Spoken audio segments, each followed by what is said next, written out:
Right. What I want to talk about today is how to help to people who has trauma and it's affecting them. Okay? First of all, you have to draw healthy boundaries. This person has to know they do have a right to bleed on you. Okay? And there are two groups of people with trauma. One of them who's willing to heal and they doing the healing, and the other group who refuse to see that they have trauma. They deny it. They think they are perfect. They don't think they have any kind of trauma. And they projecting their pain on other people. They make other people's life practically miserable. Okay, narcissistic people, usually this type of people. When you face with someone who has trauma and they doing their healing work, they isolate themselves time to time. But they need help. But they refuse. Usually these are the people, you go there, you tell them you want to help, they will refuse it. Okay? Because they don't trust anybody. They hurt too much. But they need help. These are the type of people who needs help. I mean, you need to understand you have to handle these people differently than those who does not want to heal or those who are healed.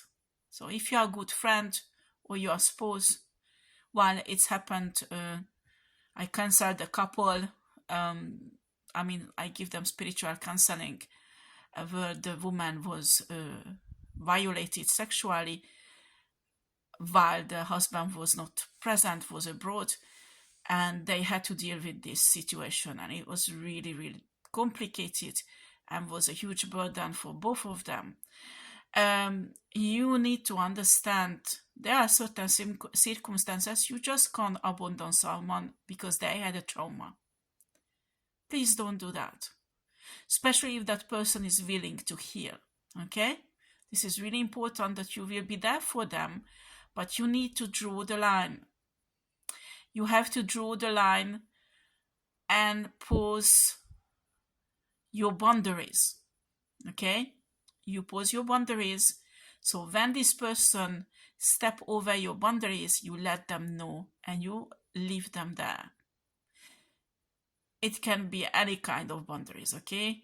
You can tell them, listen, I told you that you can't go this far with me. You're violating my boundaries. You're going too far. You're hurting me. And I can't permit myself that you hurt me because you are hurt. So I leave you now. You deal with this. And when you think you can talk to me nicely or behave normally or whatever the boundaries is, we can get back together and talk about this until I leave you here. Calm down, please. Okay, or something like that.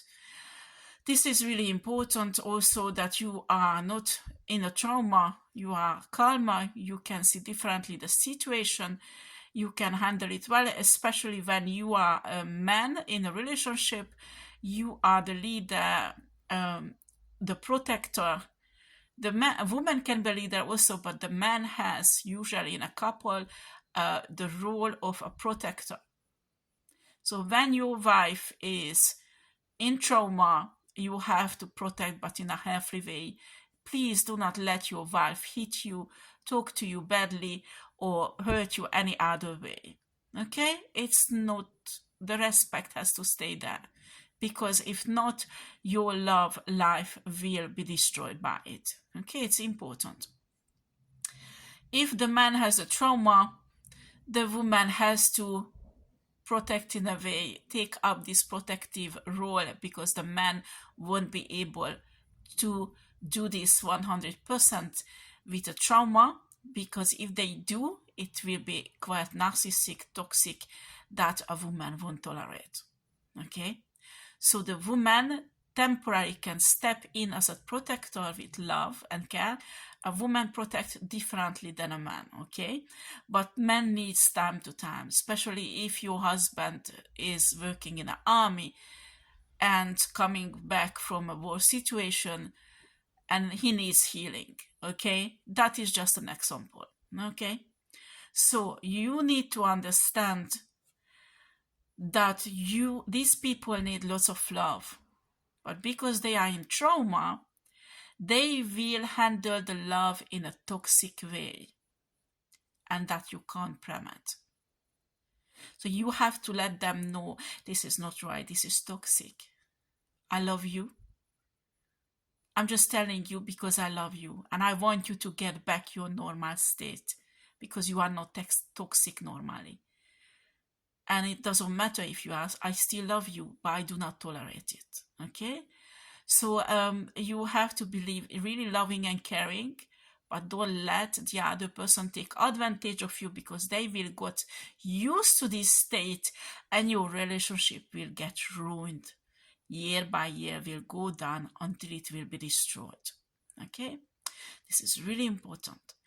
The other thing is, if the trauma is really bad, the disassociation, the body is really relevant, unfortunately. It has grades, okay? And there is a light grade when somebody is really living again and again and again in that trauma, that has a difficulty to work it through. Sometimes you need to help that person to ground themselves because they need just a kind of touch. For example, if a disassociation of the body could mean many things, okay?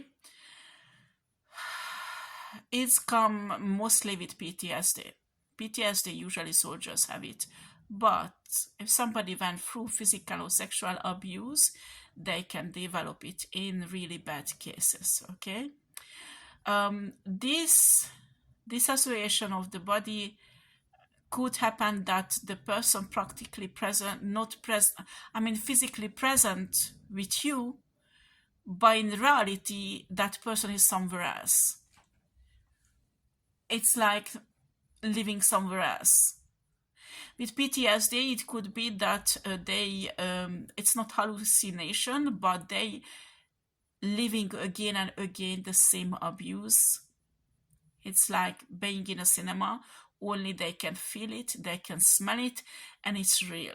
Like soldiers have that often, but if there was a sexual abuse or physical abuse, it could happen also. Okay?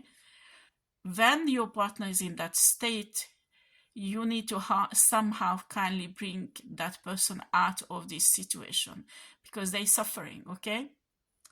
So a gentle touch, a gentle talking, that listen to me, come back, I'm here, I'm talking to you, stroking the person.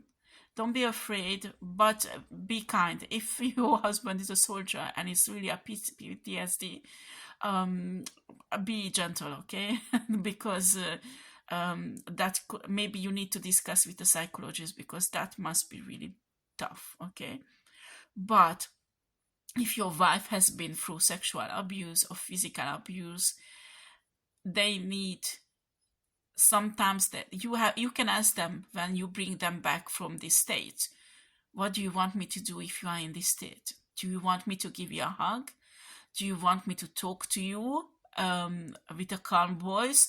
Or what do you want me to do? Do you want me to give you a kiss on your cheek? What do you want me to do? Okay, you can try many things, okay?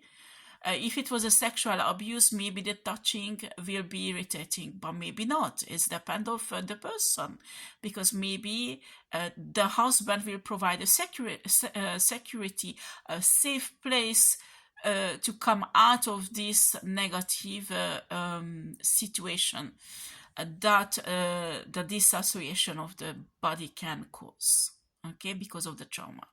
There will be a second part if it stops, okay? So this is really important that you don't leave your beloved one alone when they deal with trauma, but you let them work it out themselves and let them know they have to do it. because if there is no other way to get back to the same relationship they had with you. Second part,